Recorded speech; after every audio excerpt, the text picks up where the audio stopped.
दुनिया भर से सनातन धर्म की सारी खबरों से रहना चाहते हैं अपडेट, तो सब्सक्राइब करें द साइंटिफिक हिंदू को।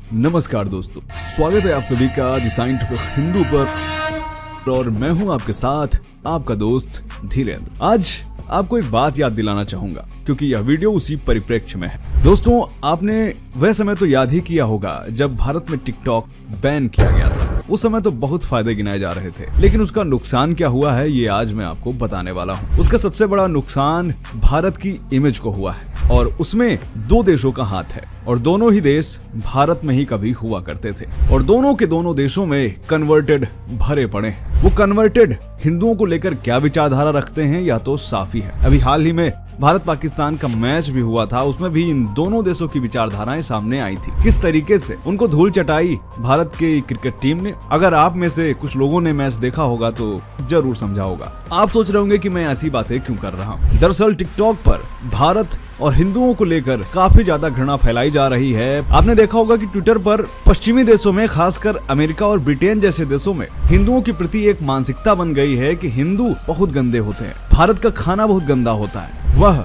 हाथ नहीं धुलते हैं, नहाते नहीं हैं और तो और वो डेओड्रेंट भी नहीं यूज करते हैं। इस तरह की विचारधाराएं फैलाई गई हैं भारत के प्रति। और तो और एक जो खास वर्ड आपने सुना होगा वो है पजीत, वो भी इन्हीं के देन है। कारण ये है कि बांग्लादेशी और पाकिस्तानी मुस्लिम अपने यहाँ के खाने को, अपने यहाँ के कूड़े को, अपने यहाँ की गंदगी को भारत का बताकर दिखाते हैं और लोग बिलीव भी कर लेते हैं क्योंकि भारत की तरफ से स्टैंड देने वाला यहाँ कोई नहीं।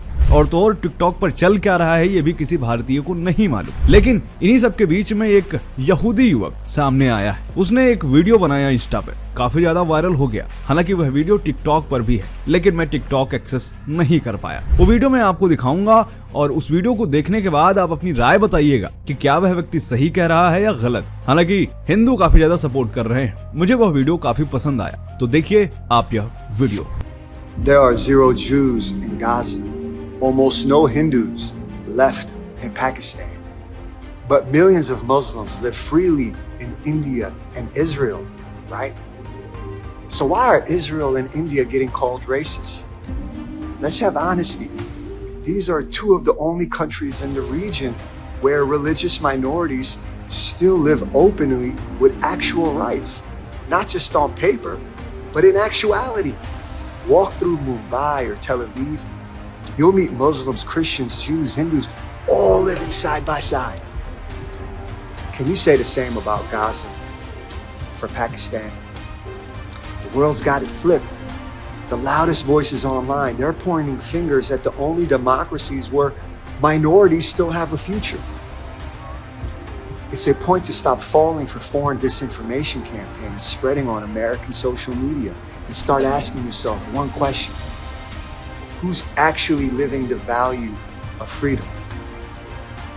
Let's talk about that. Video में दिख रहे शख्स का नाम नीमा यामिनी है, जो कि इजराइल के रहने वाले हैं। यह विदेश नीति के जानकार हैं और समय समय पर इस तरह की रील और वीडियोस पोस्ट करते रहते हैं। पूरी दुनिया भर की विदेश नीति के बारे में, किसी देश का भविष्य क्या होने वाला है, वर्तमान की घटनाएं क्या चल रही, इन सब के बारे में जानकारी देते रहते हैं। अब इस वीडियो पर आते हैं। इस वीडियो में इन्होंने बताया है किस तरीके से पाकिस्तान में लगभग हिंदू खत्म हो चुके हैं, गाजा में कोई यहूदी नहीं बचा है। लेकिन आप देखिए कि दोनों ही जगहों पर सेम चीजें हो रही हैं। किस तरह से एक तरफ यहूदियों के खिलाफ घृणा फैलाई जा रही है तो दूसरी तरफ हिंदुओं के खिलाफ। इजराइल में जहां मुस्लिम खुलेआम अपनी चीजें करते हैं, पूरी स्वतंत्रता है, उसी तरह भारत में भी मुस्लिमों को पूरी स्वतंत्रता है। लेकिन इसके बावजूद ये दोनों लोकतांत्रिक देशों में किस तरह माइनॉरिटी खुलकर तांडव कर रहे हैं। वहां पर रह रहे बहुसंख्यकों के खिलाफ वह खुलकर बोलते हैं, लेकिन फिर भी उनके खिलाफ नेगेटिविटी फैलाई जाती है। ये दुनिया के दो बड़े लोकतांत्रिक देशों के खिलाफ, खासकर यूरोप और कुछ नकली कन्वर्टेड मुस्लिम देशों में बहुत ज्यादा घृणा फैलाई गई है। इस बात का जिक्र इन्होंने किया है। यह बात तो पूरी तरह से सच ही है दोस्तों। अगर पाकिस्तान की बात करें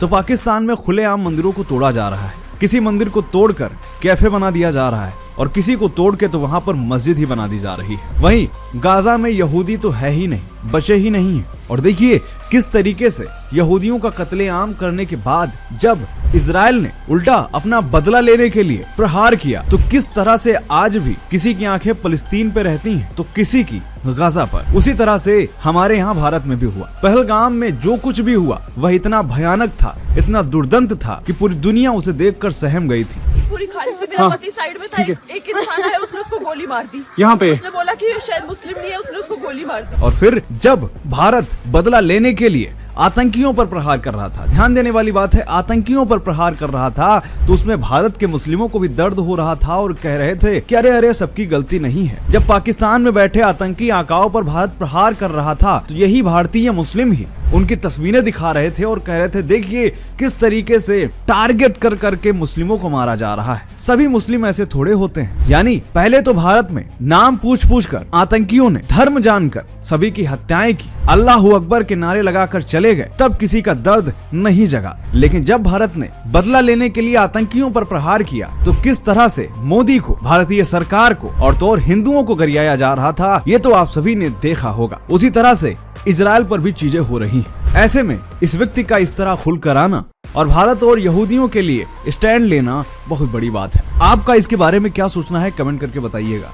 आपको क्या लगता है दोस्तों, ये जो भारत के खिलाफ प्री प्लांटेड घृणा फैलाई जा रही है, जिसमें हिंदुओं को टारगेट किया जा रहा है, हिंदुओं को असभ्य बताया जा रहा है और तो और मीम बनाए जा रहे हैं, कोई भी चीज मिलती है कहा जाता है न्यू गॉड अनलॉक, हिंदुओं के लिए ऐसा कहा जा रहा है। ये सब कहने वाले मुजीद, जी हाँ मुजीद और कंगलू, जिन्हें हम रिक्शा ड्राइवर भी कह सकते हैं, ये सब मिलकर हिंदुओं को बदनाम कर रहे हैं। इन सब चीजों के बारे में आप अपनी क्या राय रखते हैं और इसका जवाब क्या हो सकता है कमेंट करके बताइएगा। मिलते हैं आपसे अगले वीडियो में, तब तक के लिए जय हिंद, जय भारत, वंदे मातरम।